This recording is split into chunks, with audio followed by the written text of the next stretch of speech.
How can you tell if you are being snapshotted, idealized, devalued? What are the telltale signs of the narcissist's subtle transitions, ups and downs, cycles? Everything is happening inside the narcissist's mind. He's not interacting with you. He's interacting with a representation of you in his mind. He's interacting with your avatar, with your icon, if you wish. And so how can you tell? Is there any way to ascertain at which phase of the shared fantasy you are?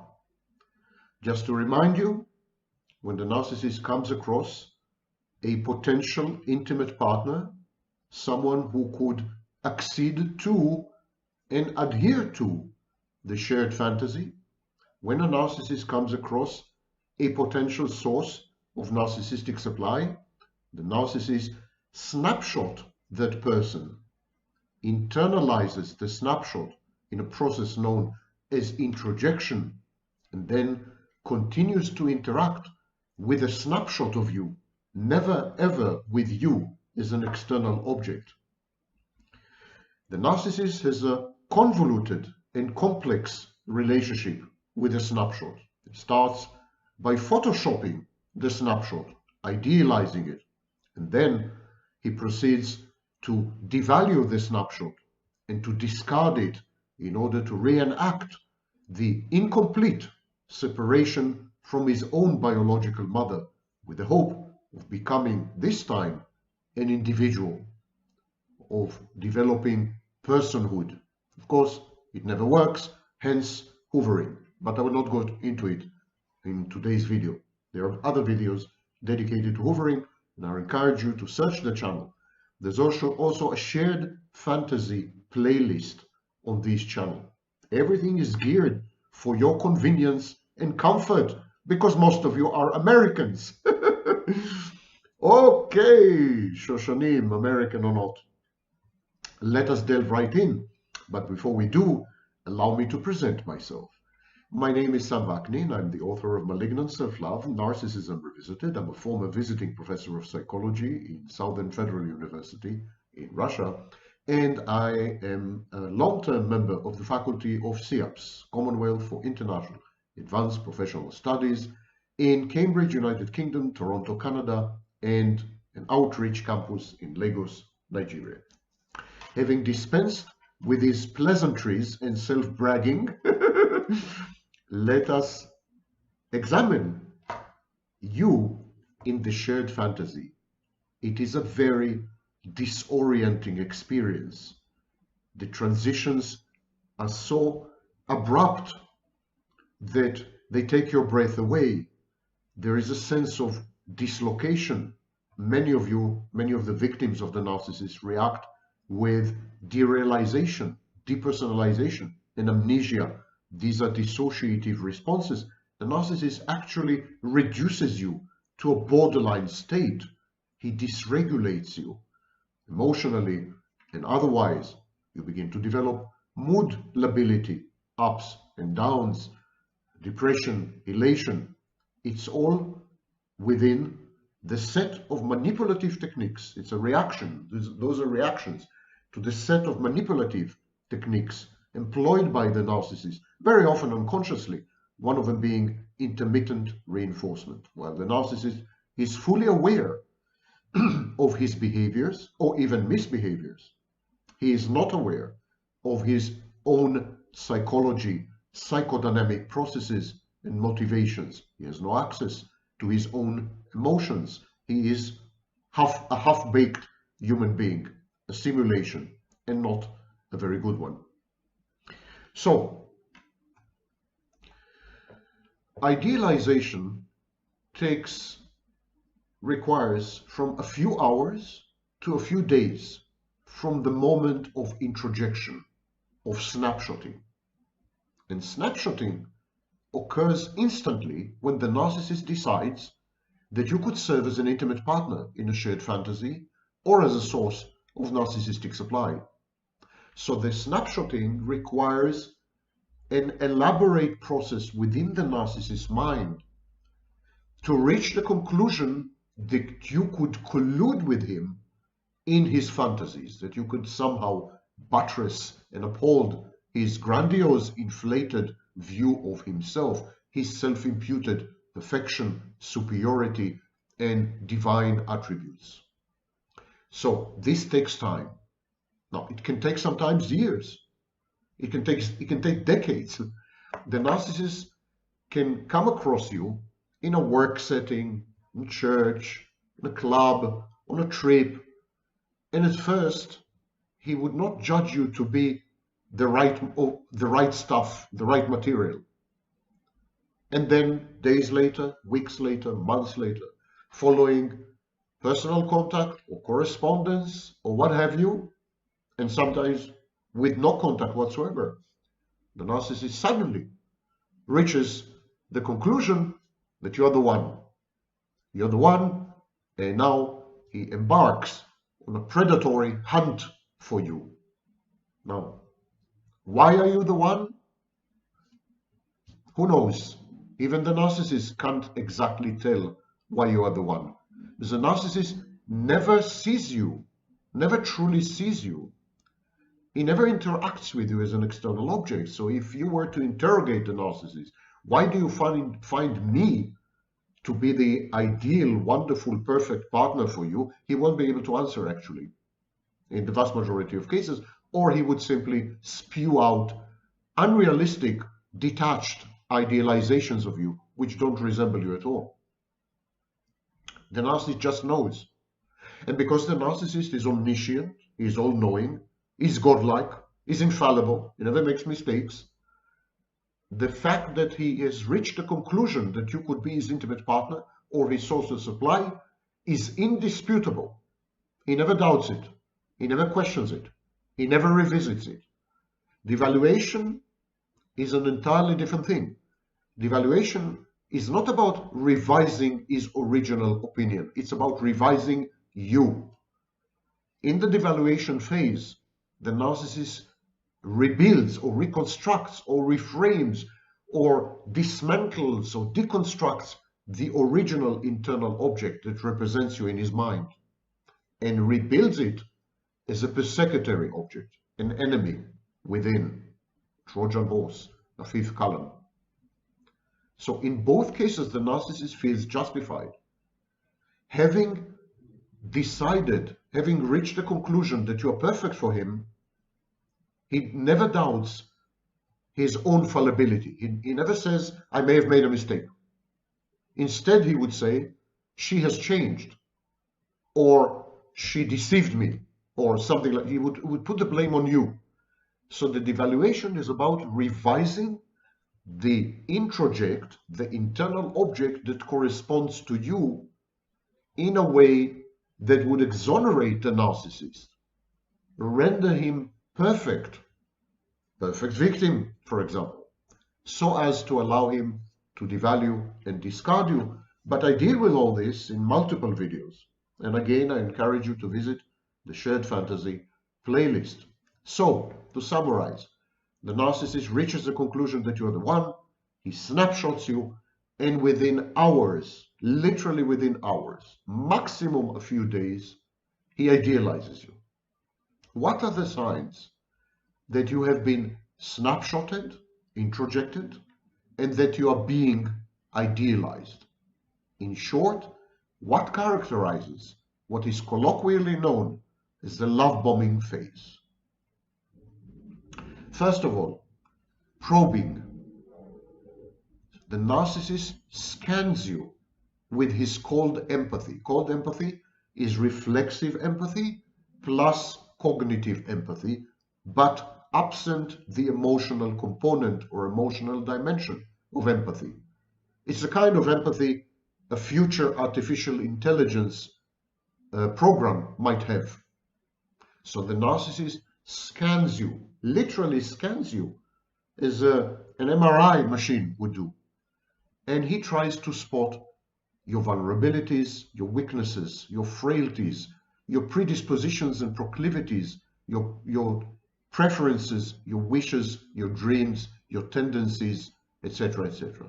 These are the chinks in your armor through which the narcissist will intrude, penetrate you and invade you in every possible way, physical and mental. It's like an intrusion detection system reversed. The narcissist can be conceived of as a virus or malware, and it kind of pings you. It pings you until the narcissist has created a map of you with axis for invasion and penetration. Now the probing, the scanning for vulnerabilities is disguised as limerence and infatuation. The narcissist is all over you, and he appears to be extremely infatuated with you. He appears to have fallen in love with you. He appears to be lovesick. And what is even worse, the narcissist experiences the probing phase as limerence and infatuation. The narcissist is honestly convinced that he has fallen in love, that he can't live without you, that you are his other half, or if he's so inclined, twin flame, soulmate, and other such nonsense. So the narcissist deceives first and foremost himself. Having identified you as a potential target, his detection system is triggered, very similar to a military system, a military weapon system. So his detection system is triggered and he scans you. At the same time, he data mines. There's a process of data mining. The narcissist is going to interrogate you like few other police forces.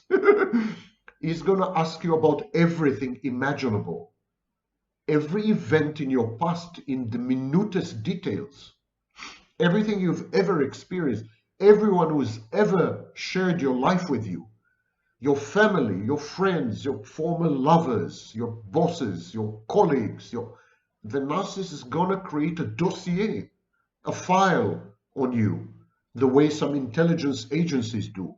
It's the utmost, ultimate surveillance operation. The narcissist data mines you in order to generate a profile of you which would kind of incorporate the vast majority of data, relevant in the sense that he could use this data in the future to somehow obtain favorable outcomes, in short, to manipulate you, to do his bidding. So probing and data mining. It's flattering. The whole process is couched in infatuation, charm, limerence, falling in love, and it's very flattering to be the focus of such laser-guided attention. It makes you feel special, makes you feel complex, makes you feel amazing, makes you feel worthy of such inordinate focus, concentration, and in-depth penetration, makes you feel the subject of a biography. It's as if you become a mini celebrity in the narcissist's ambit and circle. So the narcissist becomes your biggest fan, your follower. He follows you around everywhere and he keeps interrogating you. It's like his thirst for information about you is unquenchable, and it is irresistible to you because you've never been exposed to such intensity, fire hot intensity of interest. Someone interested in you to this extent, it's addictive, and so this compromises you because you dole out the information.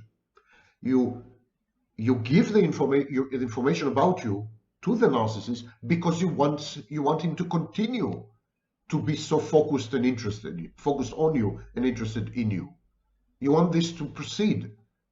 You feel elevated, you feel deified in some way. In short, the narcissist triggers your narcissistic defenses, your own grandiosity. It this stage, the narcissist moves to the next phase. The next phase is accelerated intimacy and ostentatious trust. Accelerated intimacy requires a compression of normal processes that take time, a compression of these processes into an exceedingly short period of time. So on the second day, the narcissist would offer you marriage, and on the third day, he would be planning to have children with you, and on the fourth day, you'll be talking about your pension plans. That's within 4 days. Now, these things do happen in couples. Every relationship, every intimate relationship proceeds into deeper and deeper levels of daydreaming and planning and imagining and fantasizing about your togetherness. But it takes months, it takes years. For such a process to be healthy, it requires certain benchmarks, certain yardsticks, certain goalposts. The narcissist compresses, it's like a zip file, you know. The narcissist compresses everything and becomes very insistent on total intimacy now, as if you've been together for years. It's a very big red alert. It's a warning sign. And the second thing the narcissist demands is ostentatious trust. So the narcissist confides in you, confesses to you, shares with you, gives you access to all kinds of things within days. And he expects you to do the same.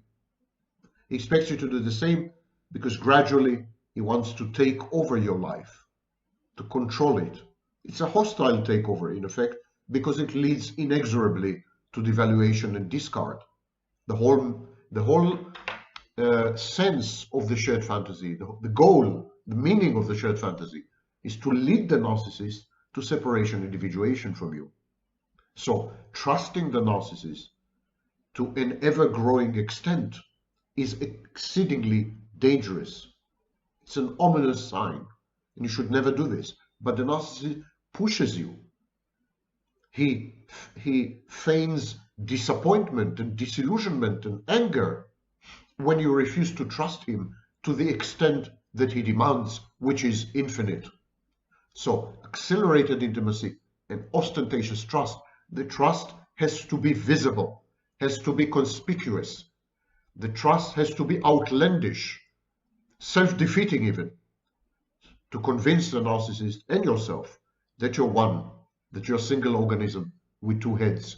The narcissist pushes you, in effect, to enmesh with him, to fuse and merge with him. Not because he wants to merge and fuse with you, but because it's a control tactic. That's his way to maneuver you and control you and make sure that you don't abandon him until he is ready to abandon you. All this leads to impaired reality testing. The narcissist intentionally pushes you to form a couple or a dyad within days or weeks, whereas the normal process, as I said, the habitual process, takes years or months. So this is very disorienting. You feel as if you were trapped either in a dream, your dream is coming true, or in a fantasy, or in a nightmare. Now, the narcissist doesn't gaslight intentionally, because the narcissist believes his own confabulations and his own promises and his own fantasies. The first victim of the narcissist's deception is actually the narcissist. And he is convinced absolutely that you are going to get married and have 3 wonderful children within 2 days. So he's not future faking and he's not gaslighting intentionally, but as far as you're concerned, it amounts to gaslighting and future faking. The narcissist's motivations are not relevant because he ends up doing what the psychopath does, which is gaslighting and future faking. He does it owing to unconscious processes. He self-deceives, but as far as you're concerned, his victim, it's the same. The outcomes are the same. So the narcissist undermines, challenges and undermines your reality testing. He begins to make you doubt yourself. You ask yourself all the time, is this for real? Am I getting it wrong? Am I no longer embedded in reality? Have I lost it? For example, the narcissist constantly justifies your behaviors. And even when you know that you shouldn't have done something, that you've misbehaved, the narcissist keeps telling you that you have acted rightly. Now, this drives you away from reality. You want to hear that nothing's wrong with you, that all your actions are utterly justified. This is very addictive, very enticing, very tempting and seductive. So you succumb to the narcissist's offering of, I will always be there to justify, but it drives you away from reality. The narcissist casts you as a victim, victim of your exes, a victim of your family of origin, a victim of your boss and colleagues. He drives you to develop a victim mentality, a victim stance, and finally a victim identity, victimhood. It drives you to adopt victimhood as a defining determinant and dimension of your identity. And this, of course, is not true. This is not real. It's another way of driving a wedge between you and reality. The narcissist keeps comparing you favorably as superior to other people. He compares you to people in his past, to people in his present, to celebrities, to other people, to neighbors, to colleagues, to friends, to parishioners. And you're always on top. You're always blemishless. You're always perfect. You're always right. You're always right. So at this phase, the narcissist is distorting your self-image and self-perception. Healthy self-perception requires a recognition of advantages and disadvantages, right and wrong, shortcomings and superiorities.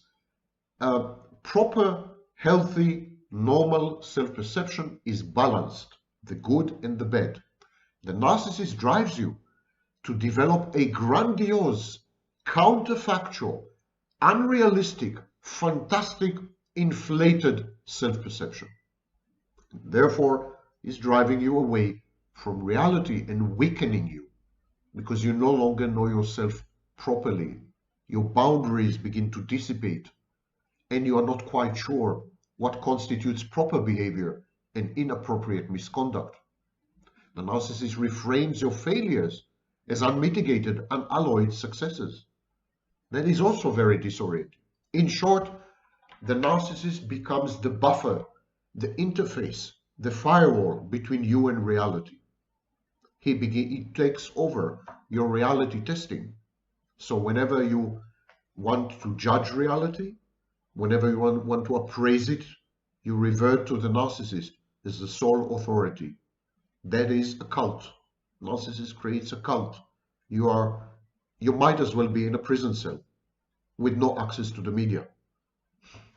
Now, the narcissist communicates to you the idealized internal object that represents you in his mind. He keeps describing to you the parameters and contours of this idealized object. He keeps telling you about his expectations, how you should behave, what you should think, how you should dress, etc., etc. So gradually the narcissist conveys to you the way you should be, which is the idealized, perfect object in his mind, and how you should behave to accomplish this perfection. Behavioral expectations.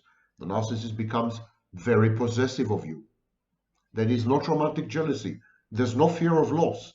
It's about monopolizing your time and your resources so that you're utterly depleted, dependent, and devoid of any independence, agency, self-efficacy, and personal autonomy. His possessiveness is about strangulating you, suffocating you. It's like the walls of your prison cell are contracting. Narcissist constricts your life because he's a control freak. He's a control freak because he has abandonment anxiety, separation insecurity. We'll not go into it right now. But he's a control freak. He's very intrusive. Surprises, for example, are a major weapon of the narcissist.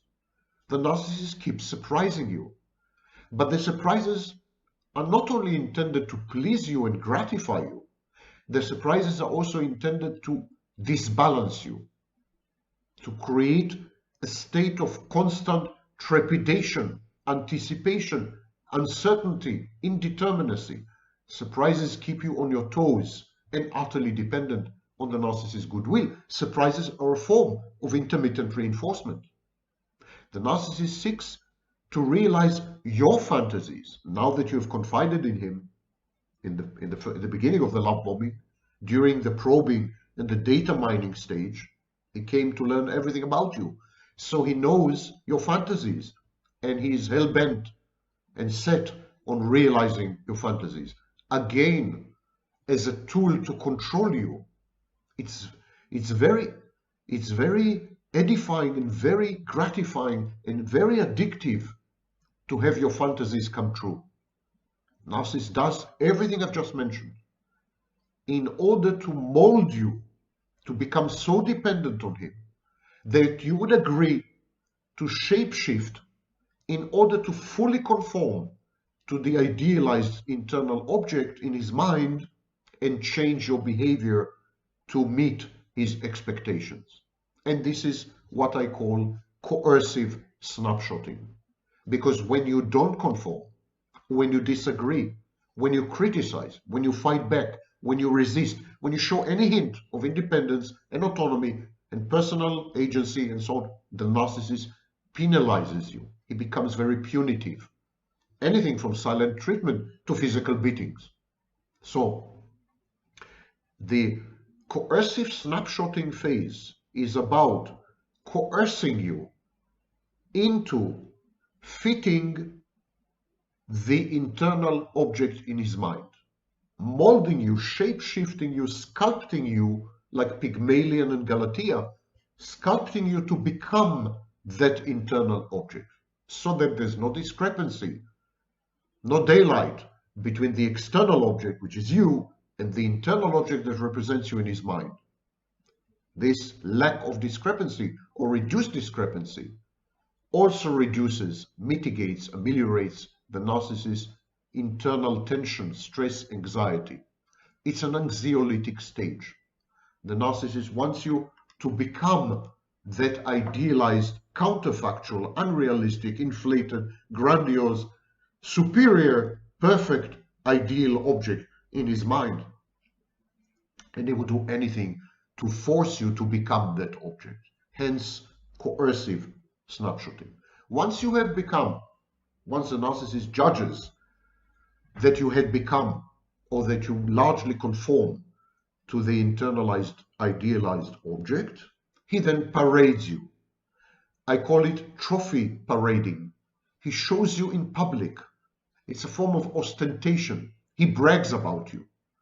You see, he says to everyone, I am the proud owner of an ideal object. That makes me ideal. Only ideal people possess ideal objects.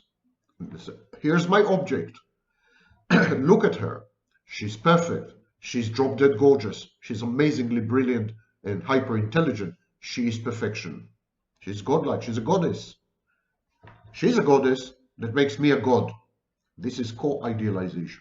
Ostentatious trophy parading. Throughout this process, it's the initial phase of the shared fantasy. Throughout this process, the narcissist uses sex as a tool to control you, bait you, trap you, get you addicted to him, form a bond and an attachment. Hypersexuality. It's false advertising. The narcissist is incapable of having sex with another person The narcissist is autoerotic. Even when the narcissist is in bed with another person, the narcissist is making love to himself using the other person's body. In short, the narcissist masturbates with the other person's body. So the narcissist hypersexuality, competitive sexual praises, he says, you're the best in bed, I've never had sex like this, and so on. All these are intended to captivate you, to entrap you.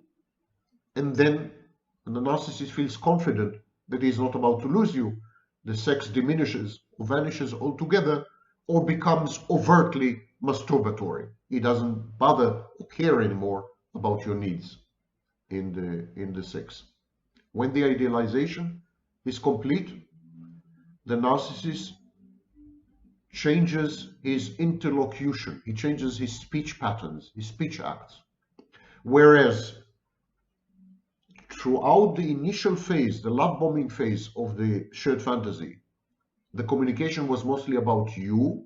You were the center of attention. You were the focus. You were the subject to be learned, to be studied, a bit like an insect in a laboratory. So in the initial phase, it's 99% about you. Once idealization is complete, you have been molded and shapeshifted into the internal idealized object. You're no longer yourself. You're no longer yourself. You conform to the narcissist's unspoken expectations behaviorally. Even your thoughts and your emotions are controlled by the narcissist, let alone your moods.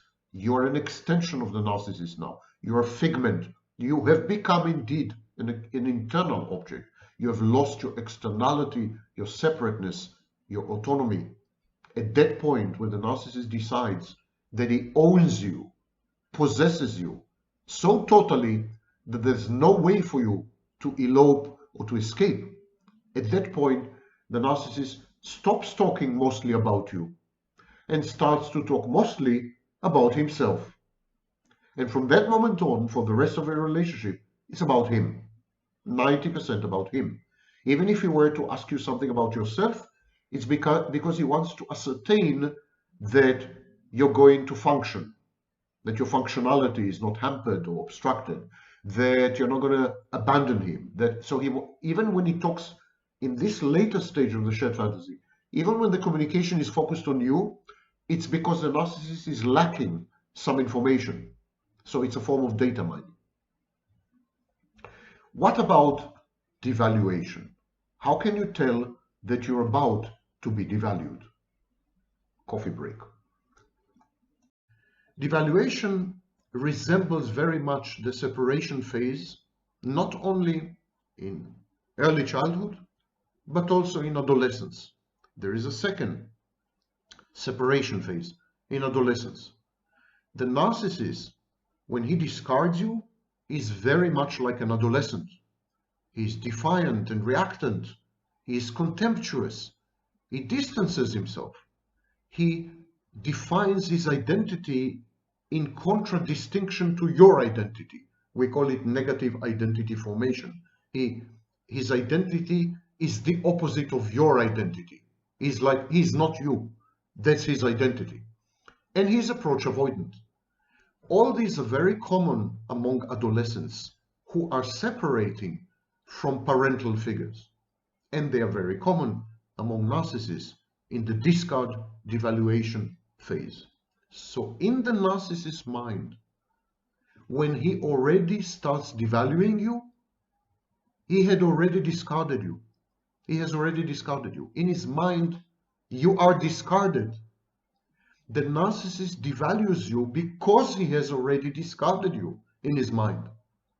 He hasn't discarded you in reality because he has to keep you around.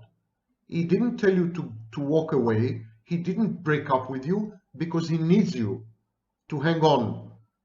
He needs your availability. He needs to have access to you in order to devalue you. But in his mind, you are long gone. You're long discarded. Devaluation in the narcissist's mind follows discard. By the way, exactly like separation in reality.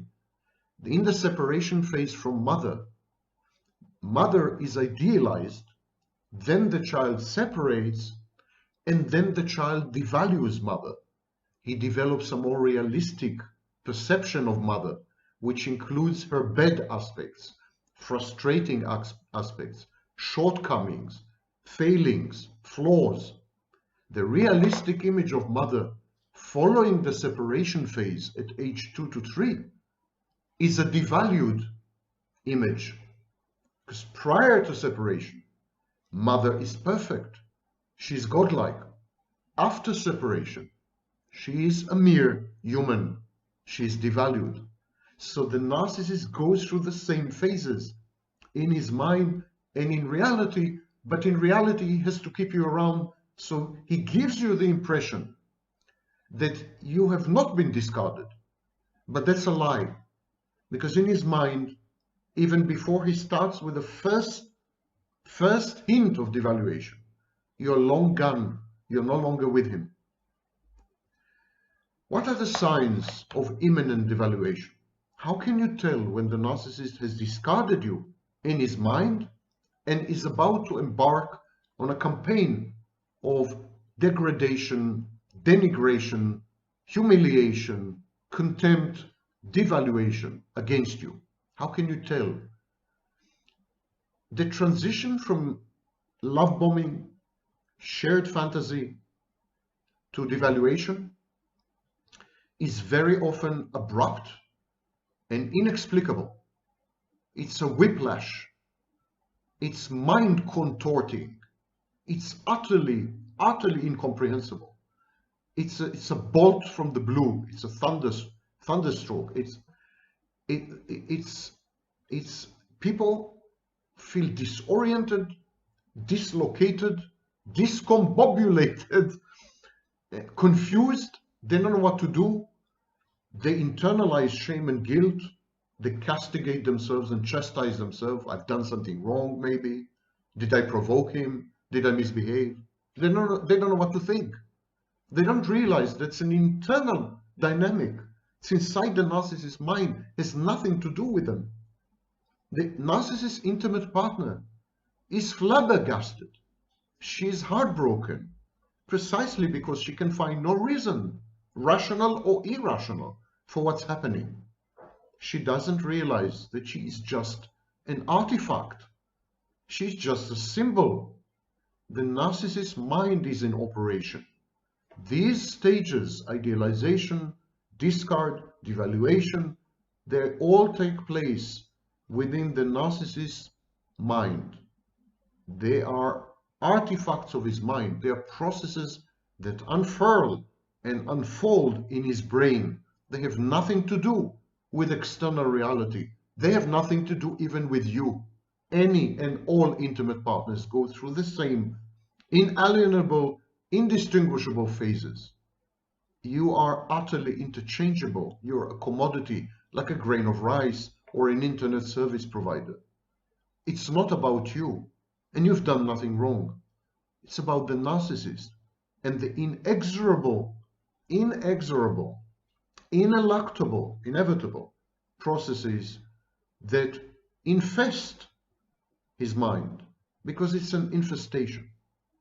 But how can you tell that it's about to happen, this inevitability?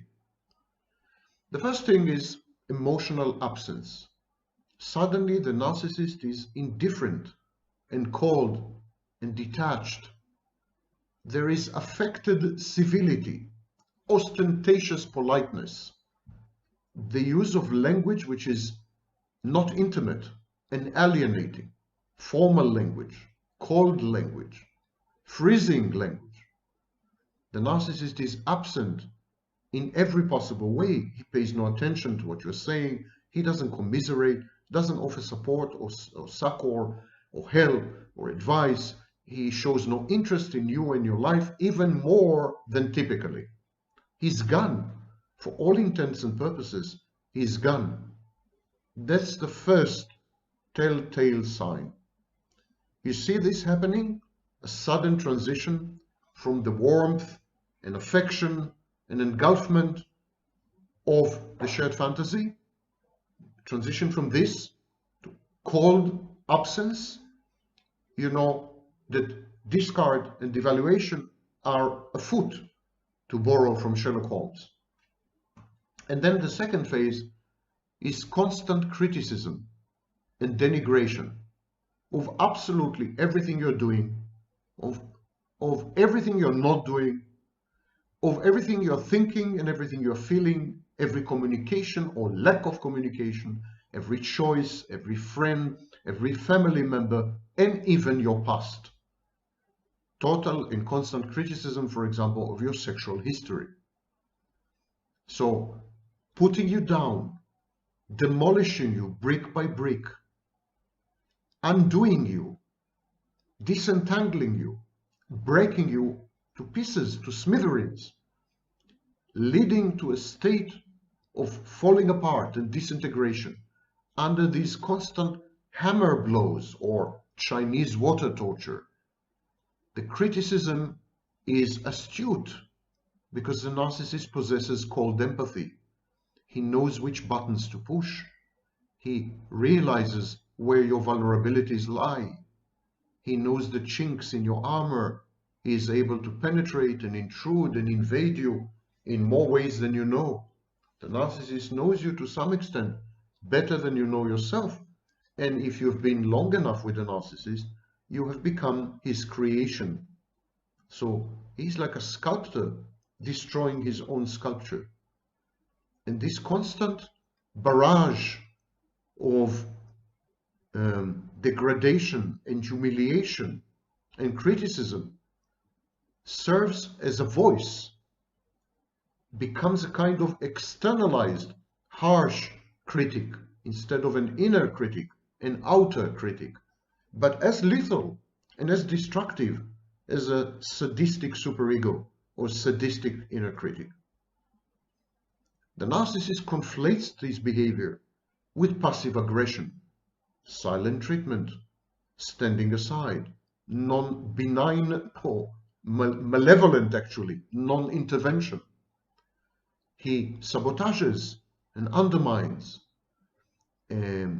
initiatives, rejects offers and suggestions, avoids contact, withdraws, denies sex and intimacy, for example.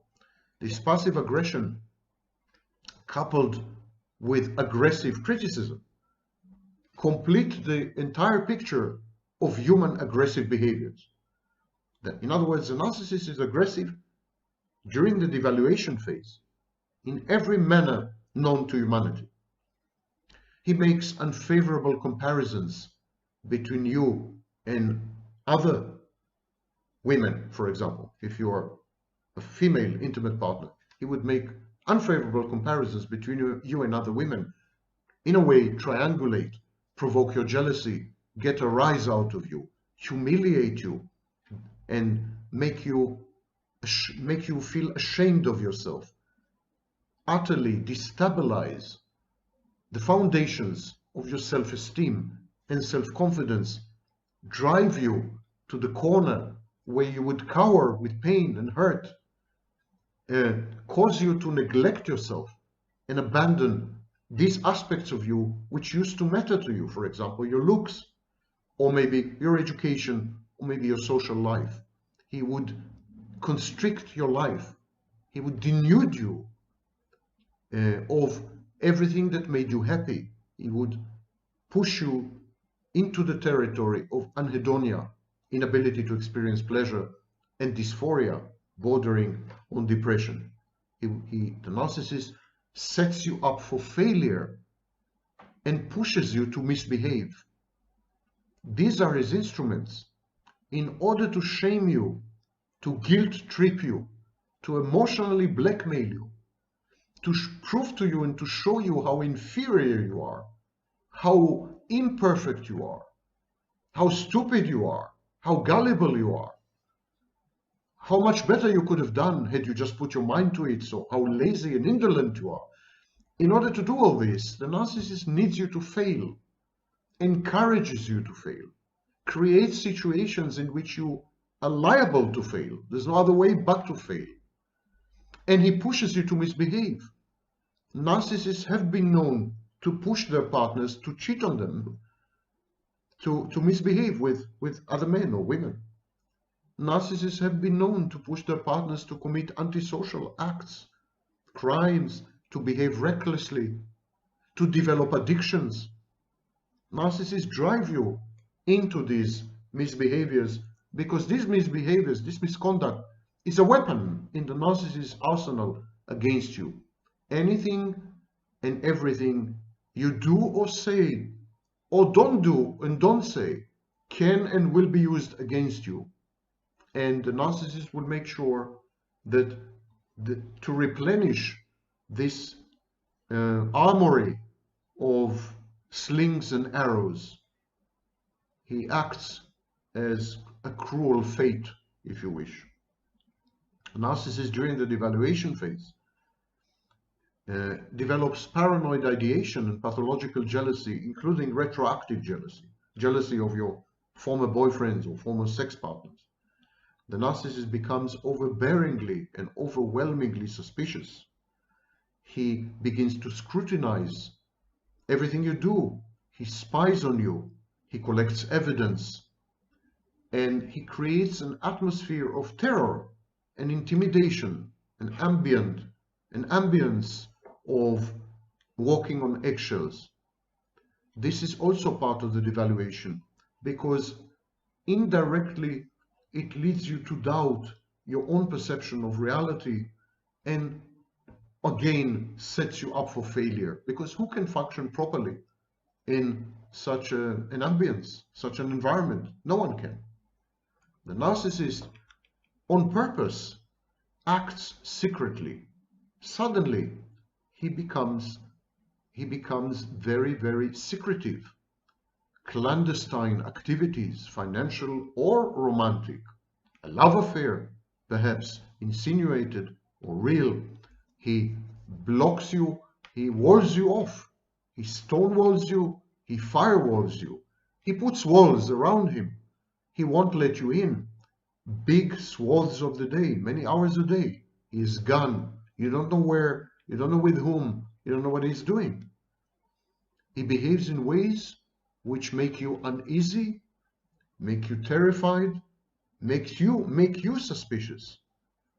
He sows doubt in your mind about his intentions and about his commitment to your well-being, to your health, to your prosperity, to your thriving, and to your success. His secret, parallel, second life is again intended to inject a dose of uncertainty into a situation which anyhow is high in anxiety and dread. The narcissist disparages you and humiliates you, not only in private, but also in public, in front of your common children, common friends, your colleagues, other people, neighbors, family members.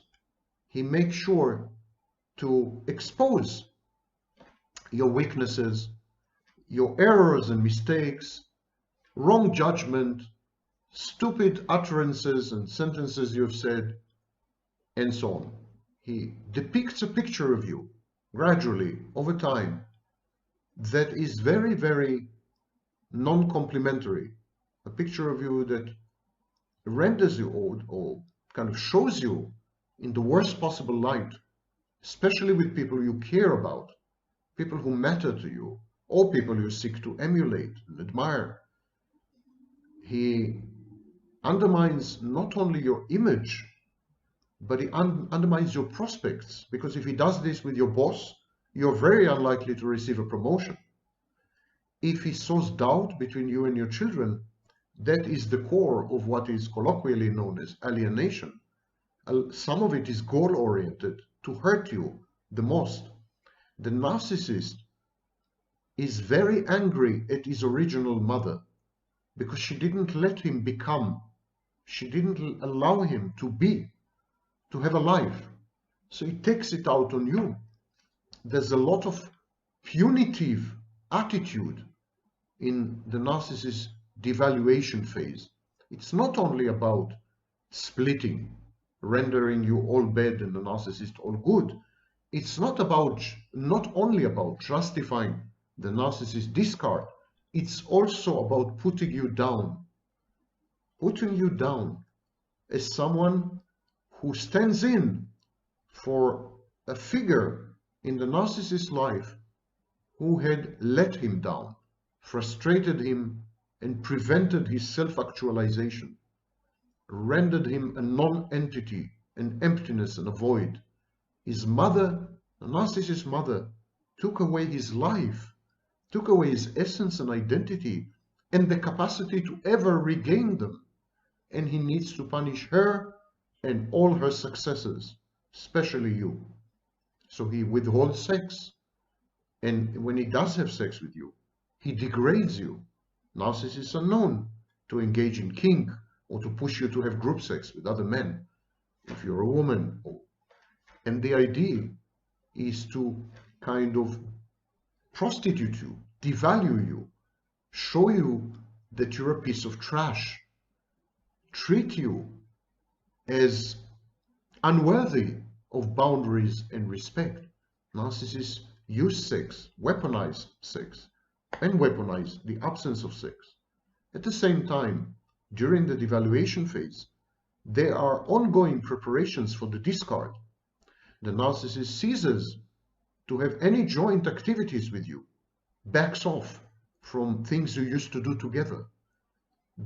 He reneges on all the rituals and routines of common daily life in a couple.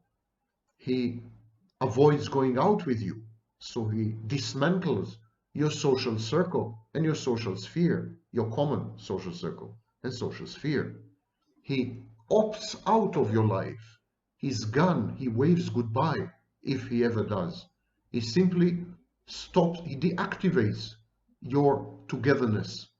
He steps out and steps aside, and you're all alone, on your own, suddenly, without a partner. In the shared fantasy phase, the collaboration between you amounted to a merger or a fusion. You became one organism for all intents and purposes. You did everything together. Everyone in your social circle was both his friend and your friend. Or everything you did with your social circle, you did jointly. There was a sense of becoming one. And this sudden schism is very much like surgery. It's like you're cut open, you're amputated. The pain is indescribable, and it creates pervasive distrust. Your distrust in him causes you to gradually detach emotionally, build defenses, and ultimately walk away, which is precisely what the narcissist wants you to do. He wants you to be guilty of the discard as well.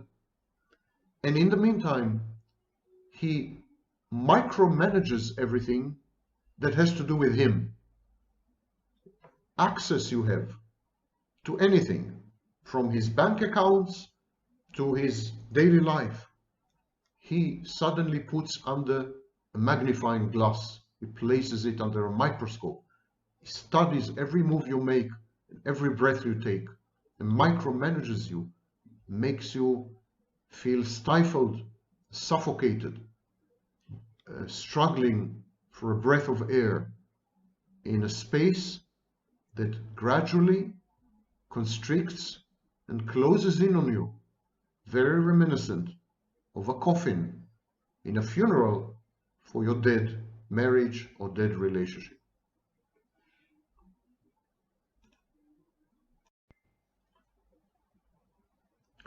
By the 1990s, the process of idealization and devaluation has been fully described in the scholarly literature. Both narcissists and borderlines idealize their intimate partners for different reasons, and then they devalue these very same intimate partners also for different reasons. And so when I came on the scene in the 1990s, I added a third phase, the discard. Much later, I added yet another stage, the replace. And so now we have a sort of quadratic equation of idealization, devaluation, discard, and replacement. But is this sequence identical to what goes on through the narcissist's mind? In his demented and tortured mind, does the narcissist follow these steps sequentially in the same order or not? And why does he transition from one to the other? How can you tell that the narcissist is about to devalue you and discard you? Are there any telltale signs, behavioral, cognitive, emotional? This is the topic of today's video lecture. My name is Sam Vaknin. I am the ineluctable author of Malignant Self-Love, Narcissism Revisited, and I am also a professor of psychology. Now, if you turn on captions in YouTube, it says, "My name is Sam Batman." Not Vaknin, but Batman. I love YouTube. They get straight to the essence. They see through me and they realize that I'm not Vaknin at all. I am Batman. There's nothing more humorous than the auto captions in YouTube, the subtitles that are generated automatically by YouTube's supposedly artificial intelligence. Artificial it is, intelligent, I'm not quite sure. Okay, Shoshanim, you've had enough of my not funny sense of humor. Let us get straight to the points promised. The stage of discard. I've described the stage of discard in previous videos as a reenactment, a replay of the unresolved separation phase with the narcissist's original mother. Just to refresh your memories, or what's left of them, the narcissist was unable to separate from his mother as a child because he had been abused or traumatized. The mother wouldn't let him go for various reasons. She could have been possibly selfish, or maybe narcissistic, or maybe depressed, or maybe dependent on the child, parentified the child, or maybe just found the child to be a satisfactory source of sadistic supply, tortured the child in various ways. Whatever the reason may be, the narcissist's mother refused to let him go, refused to allow him to set firm boundaries, to become an individual, divided from her. And so the narcissist had never separated from his mother. Fast forward to the narcissist's adulthood, he finds you and he tries to convert you into a substitute mother, a maternal figure. And the general idea is that he can replay with you his childhood like an old tape, a second chance.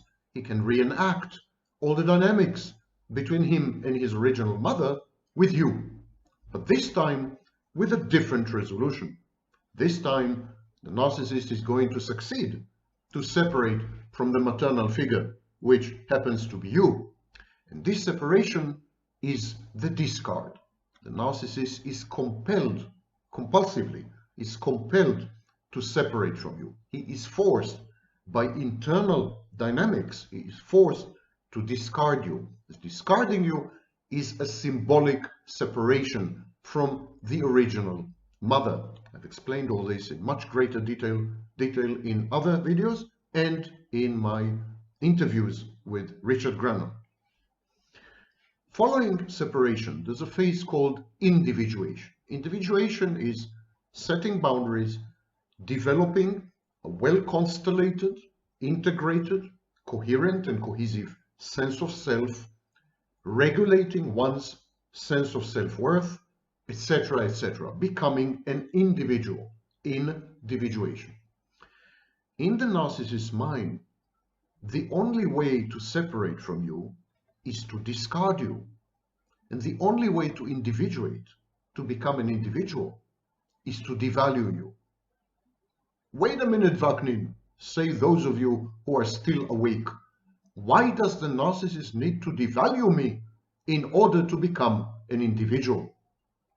The question is simple. The answer, regrettably, like everything else in psychology, is complex. Remember what the narcissist does when he first comes across a potential intimate partner, you? He takes a snapshot of you. And then he internalizes this snapshot, this avatar, introject in clinical terms. He internalizes it. And then he photoshops it. He idealizes it. He idealizes you. And now he has to get rid of you in order to separate from this new maternal figure, in order to separate from you, in order to complete the separation successfully with his new mother, which is you, he needs to discard you. But what justification does he have for discarding you? After all, he had idealized you. He has idealized you. How can he explain getting rid of an idealized object? Discarding a person who is ideal, perfect, brilliant, drop-dead gorgeous, supremely intelligent, almost as intelligent as Wagner. How do you account for suddenly discarding, suddenly getting rid, suddenly disengaging from someone like this? You need to devalue that person, to explain to himself and to others the discard. The narcissist needs to devalue you. But the stage of devaluation is the mirror image of the stage of idealization. The devaluation is the opposite, the antithesis, the polar opposite of idealization. So that's a problem, because the narcissist has to admit to himself, if to no one else, but usually to others as well, he has to admit that he has been wrong. He has to confess that he has idealized the wrong person. He has to acknowledge a mistake. He has to accept the error of his judgment. And the narcissist can never do this. The narcissist has idealized you, and now he needs to devalue you. But by devaluing you, it's as good as admitting the mistake of having idealized you. It's as good as saying, idealizing her was a mistake. She was the wrong person. I made the wrong decision. My judgment was affected somehow adversely. I committed an error. No narcissist would say this, because it's narcissistic injury. And if it's in public and humiliating, it's mortification. Narcissists would never admit to a mistake. So how to square the circle? How to square the circle? The narcissist desperately needs to separate from you. But to do this, he needs to discard you, and to discard you, he needs to devalue you, and to devalue you, he needs to acknowledge that the idealization phase was a mistake that he has committed. That he had committed. No narcissist would do this. So what the narcissist does is a reversal of the internalization introjection phase. You remember that when the narcissist first came across you, he took a snapshot of you, and then he idealized this snapshot. And now what he does, he externalizes this snapshot. He kind of hands it back to you, hands the snapshot back to you. And rather than introject the snapshot, he projects the snapshot. So it's a reverse process. It's a mirror process. The narcissist takes a snapshot and says, here you are, take the snapshot back. It's like giving you back a wedding ring or a gift that you had bought. Yeah. Here's a snapshot, take it back, and I'm projecting onto the snapshot all the bad qualities. And of course, many of these bad qualities belong to the narcissist. The narcissist imbues the discarded snapshot with his own with his own counterproductive traits, self-destructiveness, self-defeating behaviors, etc., etc. The discarded snapshot becomes the narcissist, actually. In a way, the narcissist disowns himself through the devaluation phase. It's very difficult to wrap your minds or to wrap your heads around what I'm saying. So I'll go through it again one last time, very briefly. The narcissist needs to discard you. To discard you, he needs to devalue you. To devalue you, he needs to acknowledge a mistake. But he cannot acknowledge that he had committed a mistake. He cannot acknowledge that his judgment had been wrong. So what he does instead, in order to preserve his grandiosity, even as he exits the shared fantasy, what he does, he hands you back the snapshot. But the snapshot that he hands you back is actually a reflection of the narcissist himself.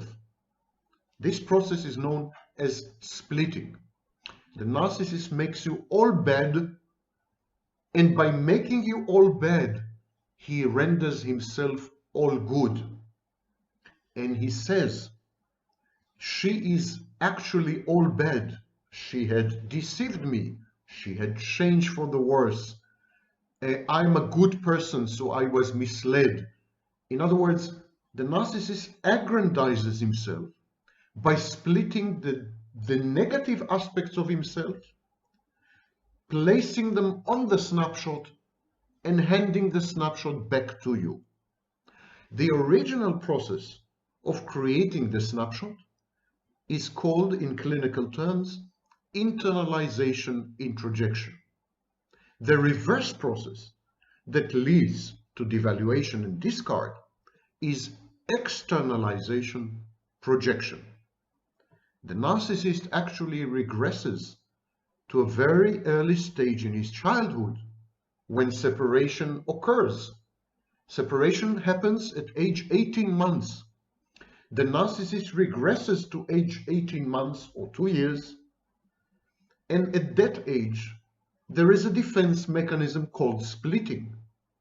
And what the narcissist does, he renders you all bad and he renders himself all good in his own eyes, thereby preserving his grandiosity. It's the only way for him to exit the shared fantasy without acknowledging his own imperfection, without experiencing shame for having failed to evaluate you properly.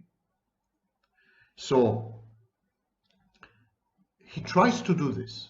Now, the vast majority of narcissists fail in this attempt to externalize the snapshot and to imbue the snapshot with all the bad aspects of the narcissist. This attempt usually fails. And it fails because of something called repetition compulsion. I have a video dedicated to why the narcissist hoovers you. Please go and watch it. When this process fails, there is hoovering. Okay. I don't know if you noticed something very interesting. In the narcissist's mind, the discard precedes the devaluation. In order to separate from you as a maternal figure, the narcissist in his mind emotionally first discards you and then uses projection externalization to devalue you. So in his mind, the sequence is reversed. It's not the same sequence as his behavior in reality. In his mind, he idealizes you, devalues you, he idealizes you, discards you, and then devalues you. I repeat, in the narcissist's mind, he idealizes you.